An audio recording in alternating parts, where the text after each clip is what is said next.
Wisdom on Demand. To experience more synchronicity and coincidences, we need to listen and be aware of the world around us, and also our intuition. That's how the universe speaks to itself. It's an ongoing flow of information that comes from both the outside and from within. Pay attention to how the universe speaks to you today and participate in the flow by being attentive and by listening to your inner voice. Maria Irving, Personal Development Coach. What if I told you that wisdom is not just about having learned from meaningful lifelong experiences? What if a lot of wisdom is learning the ability to tap into the infinite wisdom that's available to all of us? Now, that would be a twist. Wisdom comes from within. Gandhi. There's a famous story about Mahatma Gandhi and the salt tax. Gandhi made use of his inner wisdom and the power of meditation many times during the period when he was leading the struggle for Indian independence from British rule. For almost 200 years, the British had instituted a salt tax on every Indian. The tax was so high that for many Indian citizens, it represented 15% of their annual income. The unfair tax required each person to buy all of their salt from a British company at an exorbitant price. The leaders of the Indian National Party came to visit Gandhi to ask him for a strategy on how to finally fight this ridiculous tax. Gandhi told them, "Let me meditate on this." He meditated for 7 whole weeks before coming up with the strategy of a nonviolent march to the sea, to harvest salt from the beaches in defiance of the British law. Gandhi started with only a dozen followers. When he finally arrived at the sea, after having marched 270 miles, he had tens of thousands of followers, stretching for a mile behind him. The 60-year-old Mahatma, meaning the great soul, the honorific given to him by his followers, with the help of this demonstration, shook the foundations of the British rule, which eventually led to India's independence. Gandhi used meditation to make a revolutionary political decision that changed the course of history. However, to use meditation to help solve problems is nothing new. A lot of us say before answering a difficult question, "Let me meditate on that before I answer your question." In ancient Greece, wisdom and insight were held in such high regard and occurred with such rarity that it was believed that the muses or Greek demigods had all the great ideas. As it was told, the muses who lived on Mount Olympus would reach into their little vats and take out an idea and throw it down to the people. If you were a lucky target, they would hit you on the head with a great idea. Luckily, instead of going all the way up to Mount Olympus for support, we can just go inside ourselves. Accessing and recording the wisdom from the higher self. Previously, in our meditations, we've been learning to distance ourselves from our thoughts.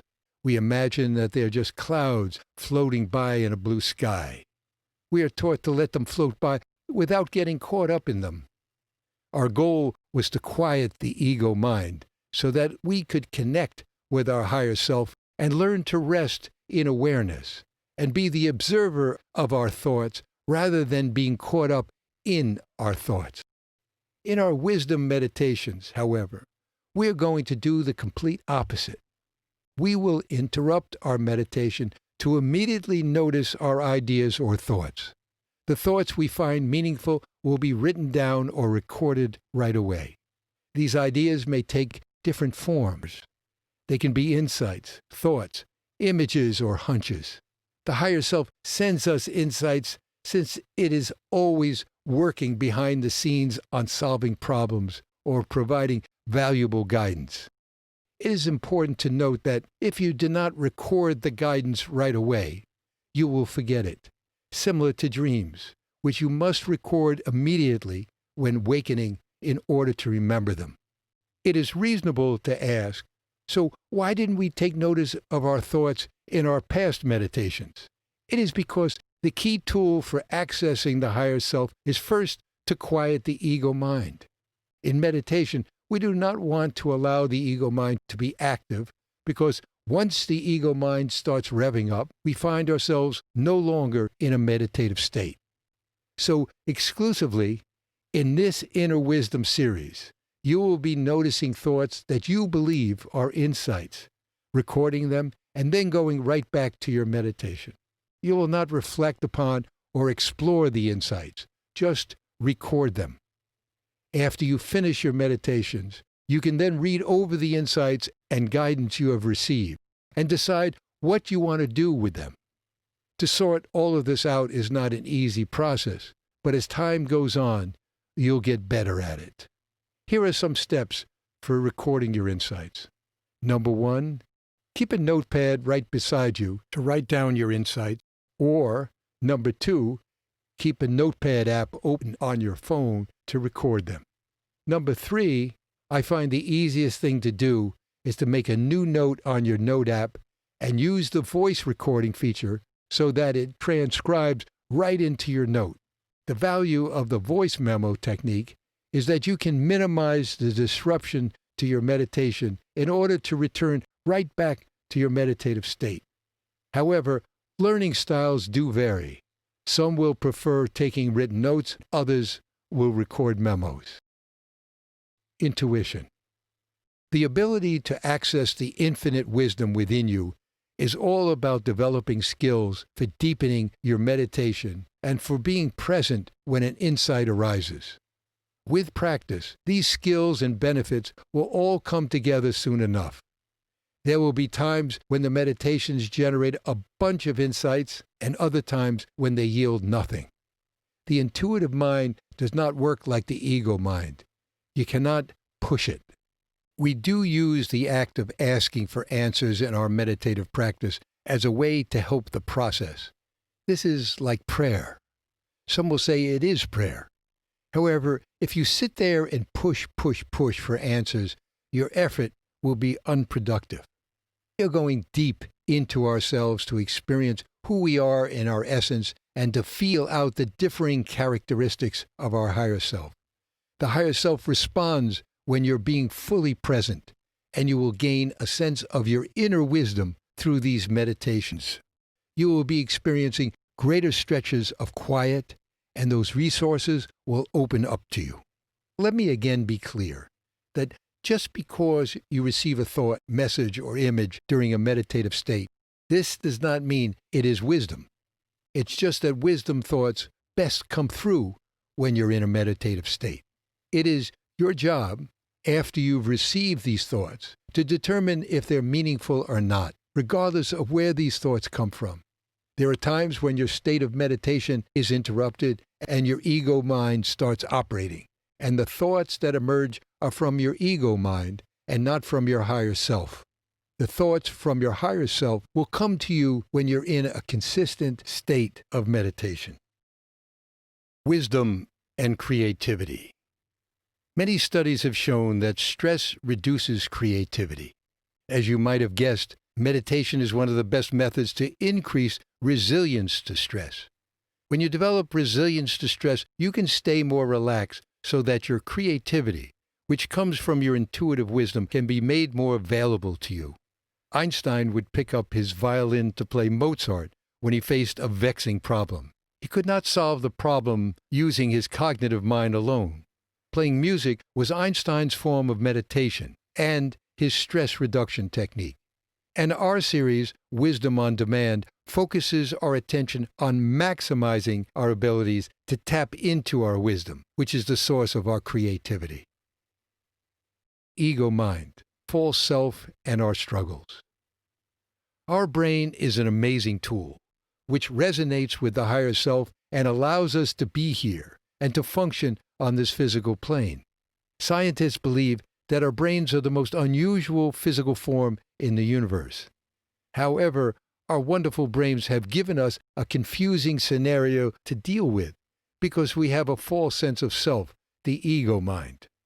Meanwhile, Our higher self waits for our receiver in our brains and hearts to be brought to life and connect with that part of our consciousness that may not be located in our brains itself.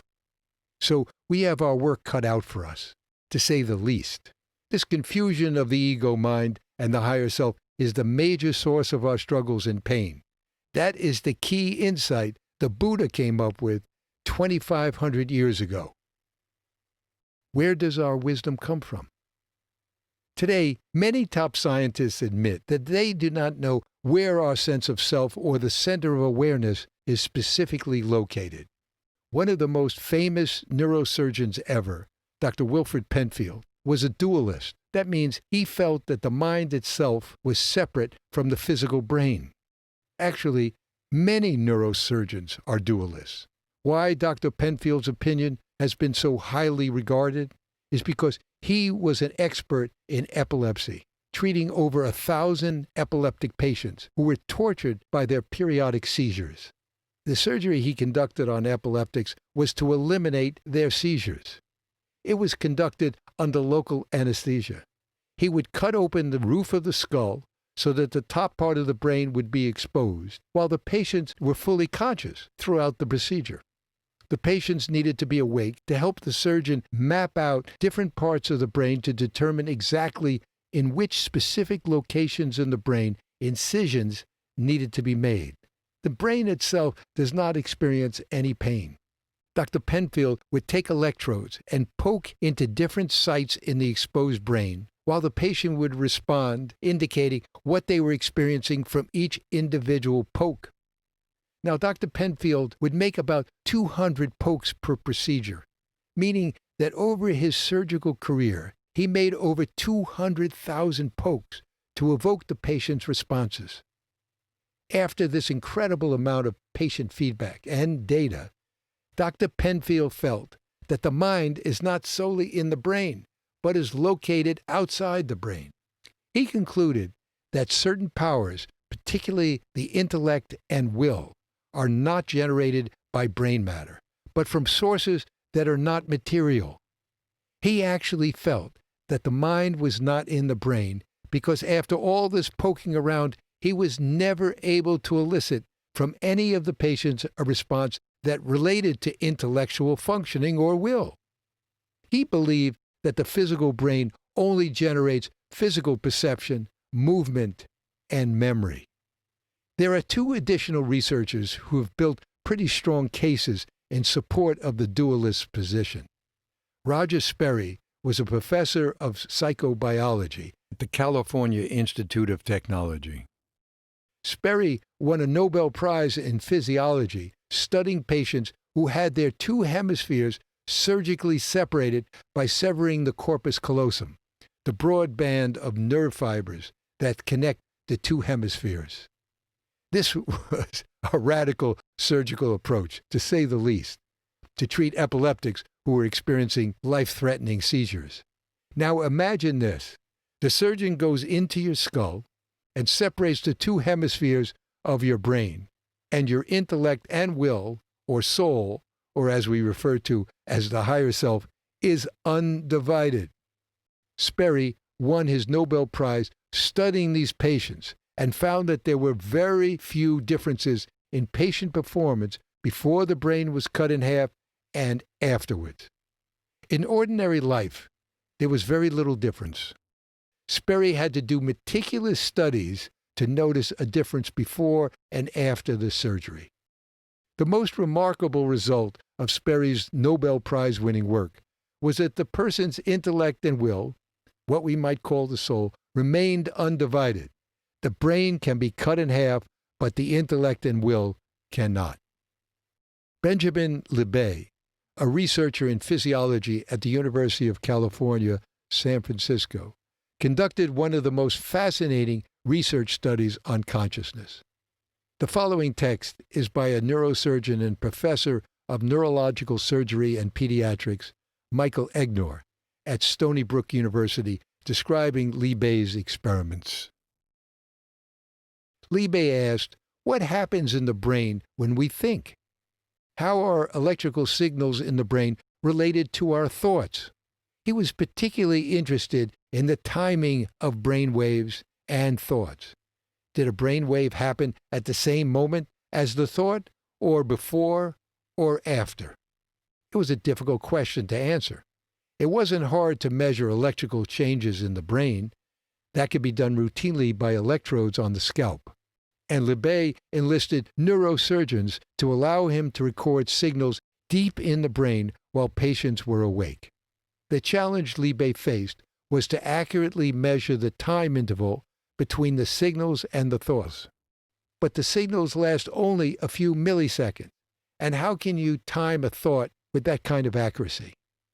Libet began by choosing a very simple thought, the decision to press a button. He modified an oscilloscope so that a dot circled the screen once each second. And when the subject decided to push the button, he or she noted the location of the dot at the time of the decision. Libet measured the timing of the decision and the timing of the brain waves of many volunteers with accuracy to the tens of milliseconds. Consistently, he found that the conscious decision to push the button was preceded by about a half a second by a brainwave, which he called the readiness potential. Then, a half second later, the subject became aware of his decision. It appeared at first that the subjects were not free. Their brains made the decision to move, and they followed it. But Libet looked deeper. He asked his subjects to veto their decision immediately after they made it, to not push the button. Again, the readiness potential appeared a half second before conscious awareness of the decision to push the button, but Libet found that the veto, he called it free won't, had no brainwave corresponding to it. The brain, then, has activity that corresponds to a pre-conscious urge to do something, but we're free to veto or accept this urge. The motives are material, the veto and implicitly the acceptance is an immaterial act of the will. In summary, Penfield could not evoke, with all of his electrode pokes, an intellect or will in the brain. Sperry studied carefully patients who had had their brains split in half, and their minds were not split. Libet, a researcher, could not find free won't brainwave activity. Now, I do not present these studies as proof positive that the part of the mind devoted to the intellect and will is not in the brain. I do present them to show there is very good scientific evidence to support this theory. There are many scientists who will vigorously dispute the dualist position. These debates over dualism become so emotional partly because historically, going back to the age of reason during the 18th century, the intelligentsia made a strong break with religious institutions and beliefs to embrace science. Science relied solely upon the observable and the measurable and nothing else. It became a safe haven. Whenever you cross the line and start talking about things that are non-physical, you rustle up the old fears and misconceptions, and understandably so. Look at when Freud proclaimed that the belief in God was a psychological need, and that was it. From then on, people who believed in God were perceived as psychologically weak. I hope you get what I mean. When you throw in people's religious beliefs, then you add more fuel to the fire. Regardless, I worked hard to present deep spiritual matters with 2 feet on the ground in science and 1 head in the clouds. The radio analogy.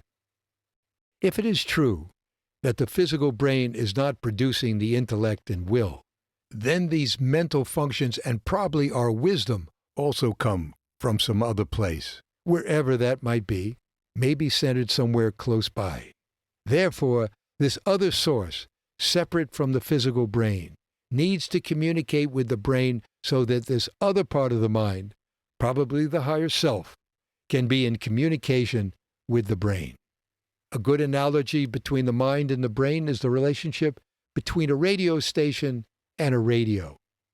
When you listen to music on the radio, Is the source of the music coming from the radio itself? No. The music is coming from the radio station, and the station is sending out radio signals, which are electromagnetic waves that travel through the atmosphere to your personal radio. Today's radio is our smartphone. To pick up these signals, your radio utilizes an antenna and electronic components. The radio frequency you tune into when you turn the radio dial determines which stations you receive, because each station transmits along its own unique frequencies. When the radio tunes into a station's frequency, the radio converts the frequencies into sound by using the radio speakers. The same thing may be true of the intellect and will. It is my belief that the ego mind and the higher self are not centered within the brain. Instead, they use the brain like a converter or a radio. A radio is a converter. Thus, the brain is not the source of our insights, but just a converter of spiritual energy coming from a place that's not material to our brain. The major purpose of the JTE is to bring to life the dormant neural network that is the powerful receiver for our higher self by doing some rewiring and stimulation of it. This neural network, when fully stimulated and brought to life, will easily resonate with our higher self and allow it to be experienced daily. It is comforting to know that our higher self is with us all of the time, and it's only our brains and hearts that are not attuned to be able to readily receive their signals. Right now, we are tuned into our false selves. But as we rewire our brains to be tuned to the higher self frequency through meditation, we then will start vibrating more and more with our true selves. Now, this will most likely not occur all at once, but over time, it will dominate our consciousness. My own out-of-body experience. I mentioned earlier in the book about an out-of-body experience while I was living in Dodgeville, Wisconsin, practicing optometry. There I was sitting in my dentist's chair in a neighboring town called Mineral Point, when my dentist put a gas mask on me to prepare for a drilling. While I was about to go off to sleep, he and his assistant left the room. Before you know it, I'm floating up on the ceiling, staring down at my body in the chair, and then looking over towards Dodgeville, where my family lived. I am wondering what they're going to do once I'm gone. Luckily, when the dentist came back into the room, I returned immediately to my body. So I know what it's like to be thinking and being conscious, while not in my head, and definitely not in my body. I know this is all a bit mind-blowing, but so much of who we are and how our consciousness works stretches beyond what our cognitive minds can comprehend. None of this is easy, and it's all open to question. Can you ask for answers? Is there a preferred way to relate to our higher self and ask questions of it? The answer is that it is best to ask from the heart, which is one of the best connections and portals to the higher self. Also, it's best to be in the meditative state when you do that, and ask for a specific answer. Stay present and be patient. Gandhi had to wait 7 weeks for an answer regarding the salt tax. Your answers will come. This is really like prayer. Meditation. I invite you now to take 3 gentle breaths.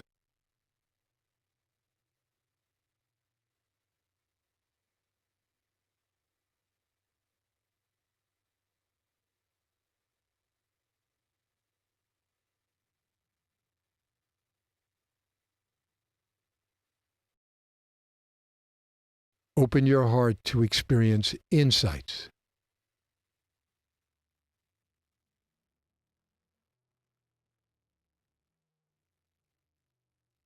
Give yourself the freedom to be wise and to tap knowledge from deep within.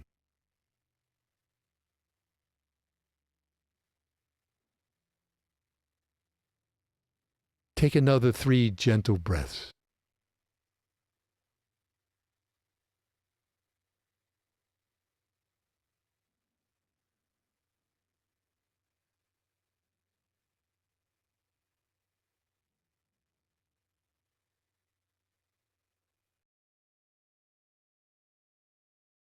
Great.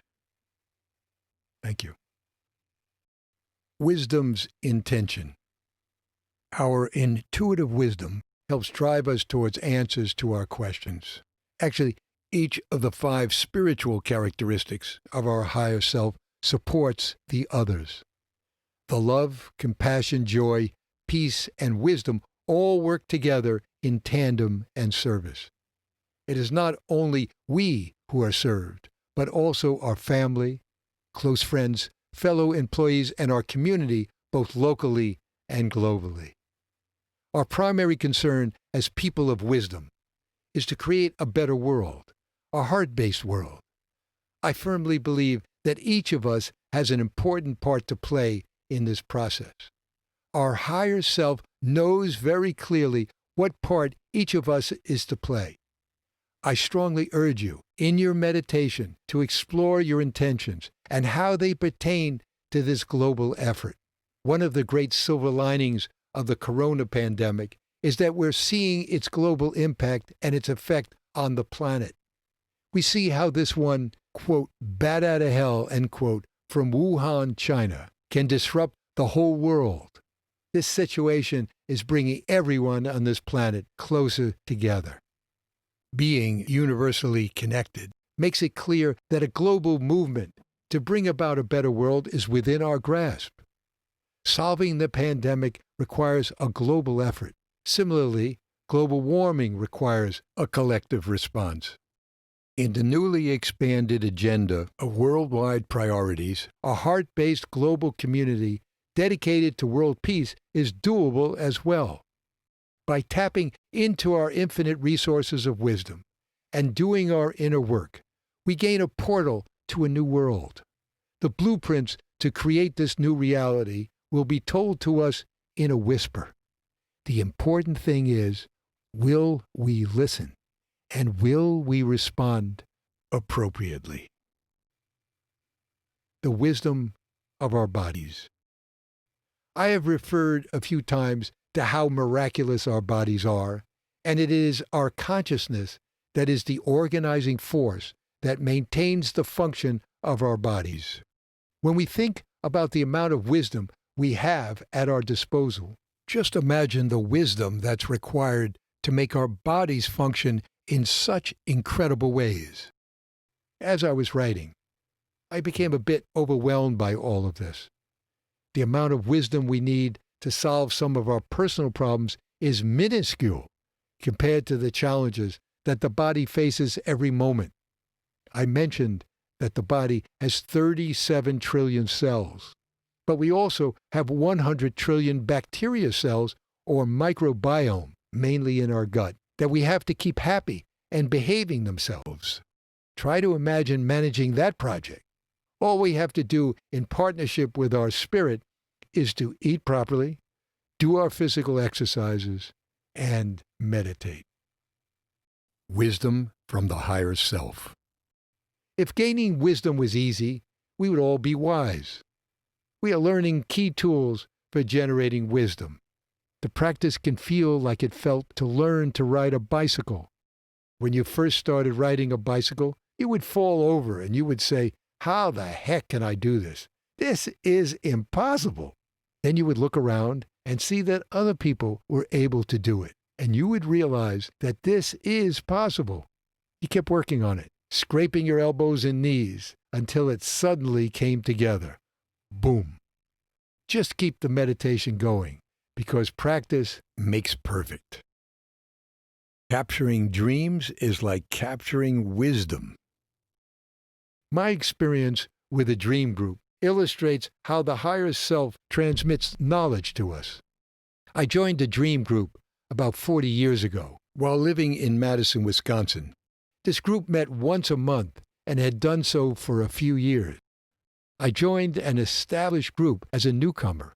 The group was composed of 5 other people, and they were experts in this field, in a sense. Dreams sometimes refer to areas of your life about which you are not so aware, as they mainly reside in your unconscious mind. And it helps to have other people around who can interpret patterns in your dreams that do not make much sense to you. I believe they do not make much sense to you because you've put them out of your mind because you do not want to deal with them. They need an outlet, and your dream world is where they are played out. I was advised by the group to tell myself to remember my dreams right before I went to sleep and record them right away upon waking up in the morning. This reminder definitely helped me to program myself to become conscious of my dreams while they were occurring. It meant that I would be creating a vivid dream. We all have between 4 to 6 dreams a night, altogether lasting 2 hours. It is important to have a dream journal right by your bed, just as we keep a journal for our insights in meditation. For a number of weeks, I was at first unsuccessful in remembering my dreams. Slowly, I started to remember a dream or two, and finally, one incredible morning, I woke up and I had remembered 6 full dreams. I was able to write them all down before forgetting them. That was a big accomplishment. And this will be the same way it will happen to you, with your ability to capture your wisdom as it comes to you. I believe that our insights are coming to us all day long, but we need to carefully direct our awareness to them in order to perceive them. Our higher self is constantly trying to figure things out by generating conclusions, solutions, and action plans. And it's up to us to learn how to listen and practice listening. Over time, we will better connect with our inner wisdom, which can only occur when you're fully present. This is what attunement is all about. The wisdom of being here now.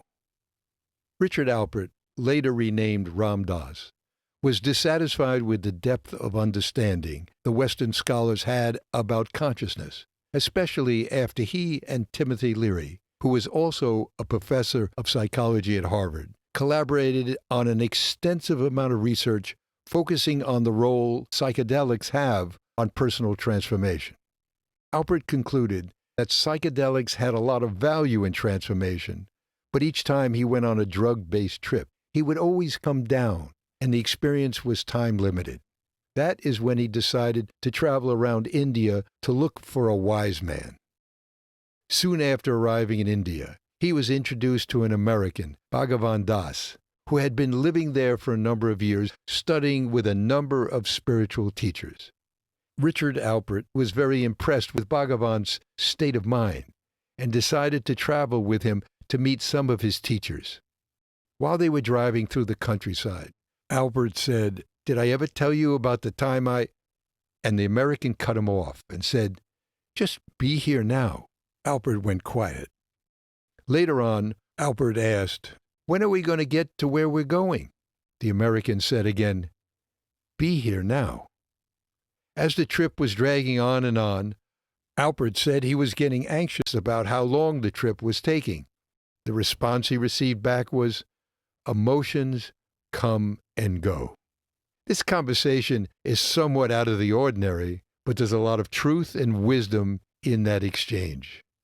As it turned out, Bhagavan introduced Alpert in 1967 to his eventual guru, Neem Karoli Baba, who gave him the name Ram Dass, meaning servant of God. After spending a great deal of time in India studying with his guru, Ram Dass released his famous iconic book, Be Here Now, in 1971. Ram Dass entitled his book, Be Here Now, because being in the present moment is essential to sustain a connection with your higher self and to be receptive to your intuitive wisdom. While learning the basics, you may have an insight and not think it's an insight. Be ready for that. The insight might come in the form of a regular thought. Accept it and open your mind to this learning process. It's like using a muscle that really hasn't been used before, or maybe not for a long time. Listen very carefully and with focus. Your higher self does not yell at you. Instead, it whispers. That is also the way God communicates with you, in whispers. Rest in awareness. I love the phrase, rest in awareness. It captures what we're doing when we're fully present. We allow ourselves to rest or be comfortable with who we are, which is awareness at our core. Wisdom is not available to us when we reside in the past or the future, because wisdom comes from the higher self. The door to our higher self only opens in the present moment.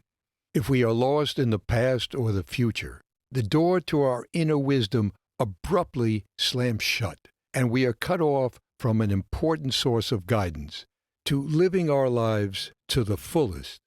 Thus, resting in awareness makes us fully present to all of who we are, and the flow of wisdom is coming through to us from our higher self and God. Meditation. I invite you now to take those 3 delicious, gentle breaths.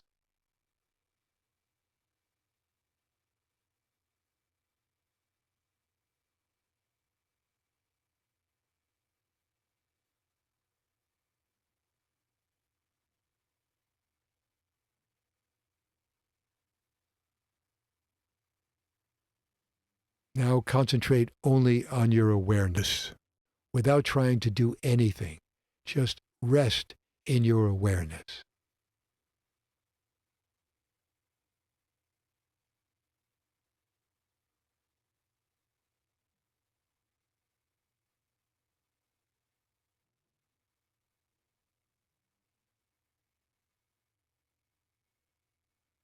Take another 5 breaths as you just be.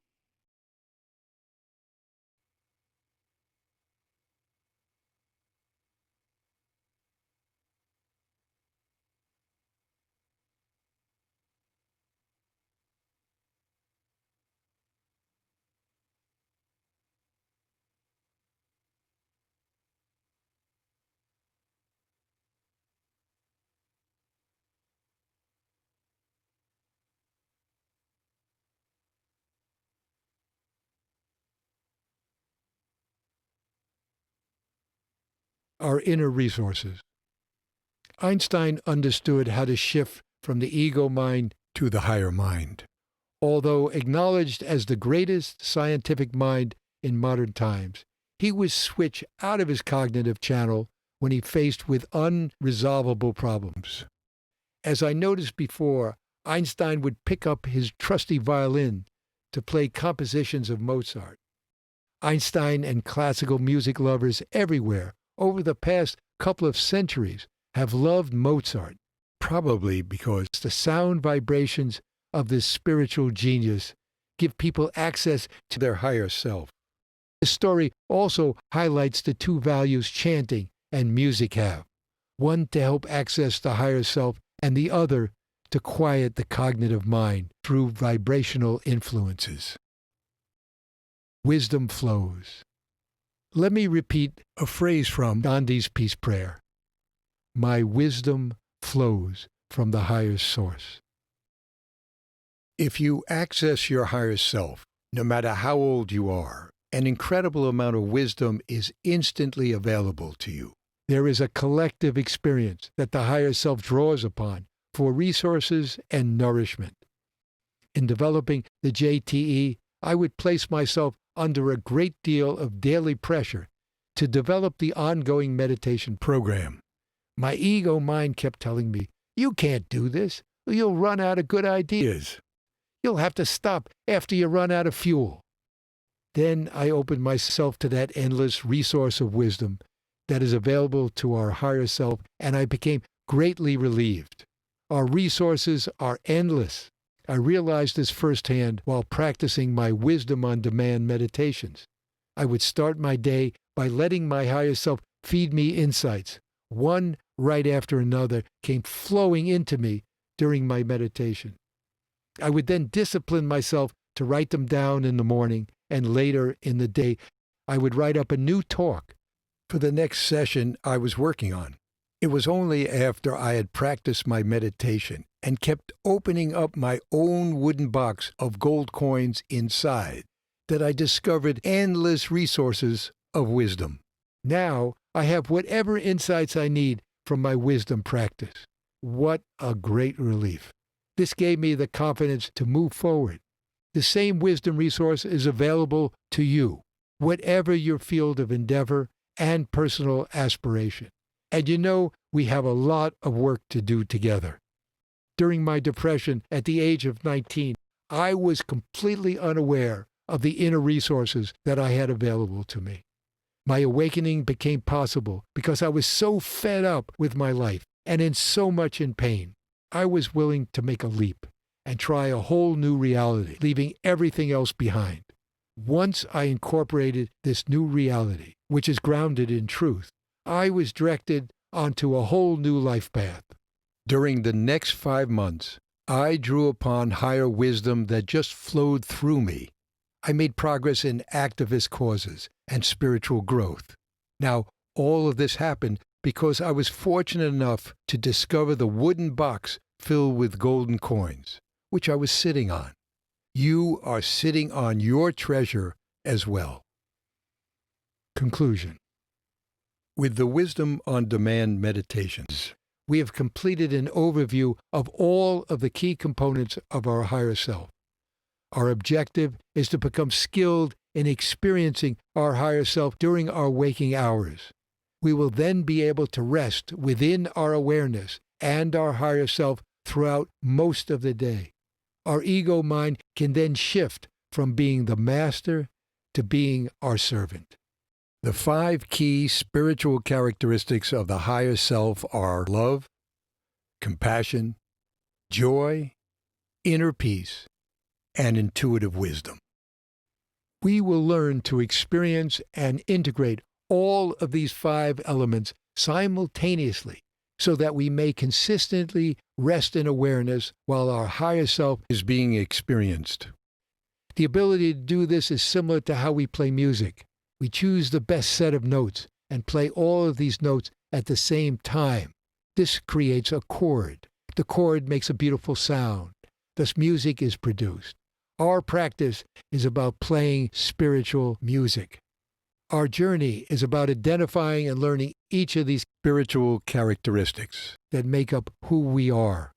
We go over them again and again until we master them so that we can find our true selves. The design of many of the future series will be to take these 5 key characteristics and weave them together into a fabric, which will create a tapestry. This tapestry of experiences will finally give us the great ability to move from an ego-dominated to a heart-based consciousness. We will eventually learn to fully experience our higher self and to become fully real. It is a process of polishing our mirror so that when we look into it, we will see a perfectly clear reflection of who we really are. Meditation. So let's learn a little skill that is so important in being in the present moment. Just take your gaze and find an object to focus on, and at the same time, take 5 gentle breaths, and then relax.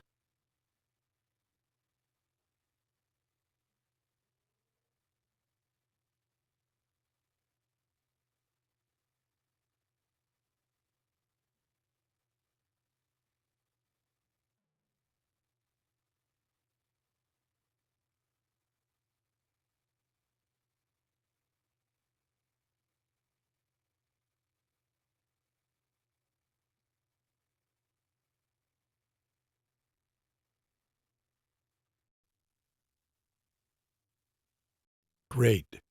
Thank you.